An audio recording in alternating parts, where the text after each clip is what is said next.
আসসালামু আলাইকুম প্রিয় বন্ধুরা, সবাই কেমন আছেন? আশা করি ভালো আছেন। তো আমি এই মুহূর্তে কথা বলতেছি কুড়িগ্রামের ভাইরাল তাজু ভাই।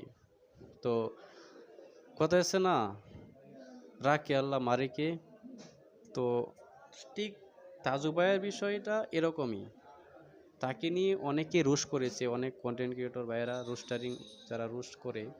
তো রোস্টিং ভাইয়াদের উদ্দেশ্যে কথা বলবো, আপনারা এই সোশ্যাল মিডিয়াতে কেউ আসতে না আসতে আপনারা ভিউ কামানোর জন্য রোস্ট করা শুরু করেন। আরে ভাই, আগে ইতিহাস ঘাটেন, একটা মানুষের জীবন কাহিনীটা আগে জেনে তারপর রোস্ট করেন, কিছু বলেন। ঠিক আছে? আপনারা এখন এমন কিছু বলবেন না, যেন এমন কিছু করবেন না যে এমন মানুষকে এমনভাবে কিছু কথা বলবেন না যে এই বলার কারণে আবার মাপ চাইতে হয়।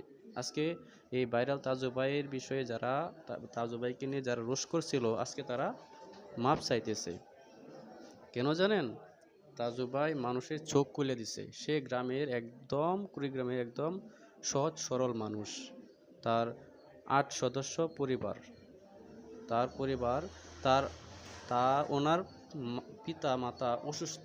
ওনার মা কাজ করত, ওনার মা অসুস্থ হওয়ার পরে উনি লেবার কাজ করত। তো উনি লেবারের কাজ করার পর ওনার ভিতরে যে একটা, ওনার কাছে যে একটা ফ্যামিলির চাপ আসছে, অনেক টেনশন আসছে, এই টেনশন কমানোর জন্য সে ভিডিও করত, পাশাপাশি কাজে পাশাপাশি ভিডিও করত। হ্যাঁ, অবশ্যই আপনারা জানেন, আমার নতুন করে বলার কিছু নাই। তার জীবন কাহিনী অনেকেই এখন অবশ্যই শুনে বলছেন, সবাই দেখতেছেন।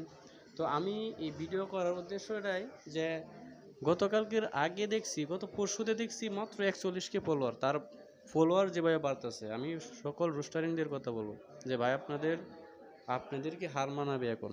আপনাদের উস্তাদ এখন উনি। ঠিক আছে? ফেসবুক কোম্পানিও ওনাকে এমনভাবেই দেখছেন, এমন সুন্দরভাবেই দেখছেন, ওনাকে একদম ভাইরাল করে দিতেছে। মিনিটের মধ্যে ফলোয়ার বাড়তেছে। আমি কতক্ষণ আগে 4 লাখ দেখেছি, 4 লাখ ফলোয়ার দেখছি। আচ্ছা, ঠিক আছে। তো এই মুহূর্তে যে দেখতেছেন 4,15,000।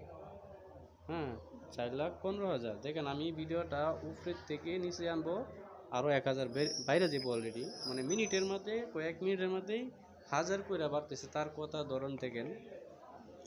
আসসালামু আলাইকুম। আমি এখন দাঁড়িয়ে আছি কুড়িগ্রাম জেলা নাগেশ্বর উপজেলা এক প্রাইমারি স্কুলের সামনে দাঁড়িয়ে আছি। এখানে বাচ্চারা ক্লাস করে, সুন্দর সুন্দর ক্লাস শেষে এখানে অনেক খেলাধুলো করে, অনেক আনন্দ করে। আমি চাই প্রতিটা চর অঞ্চলে, প্রতিটা বাড়ির থেকে প্রতিটা বাচ্চা প্রাইমারি স্কুলে দেন, ভালো পড়াশুনো করুক, পড়াশুনো এগিয়ে যায়, আমাদের চর অঞ্চলগুলো এগিয়ে যাবে। তো শুনতেই পারলেন, এই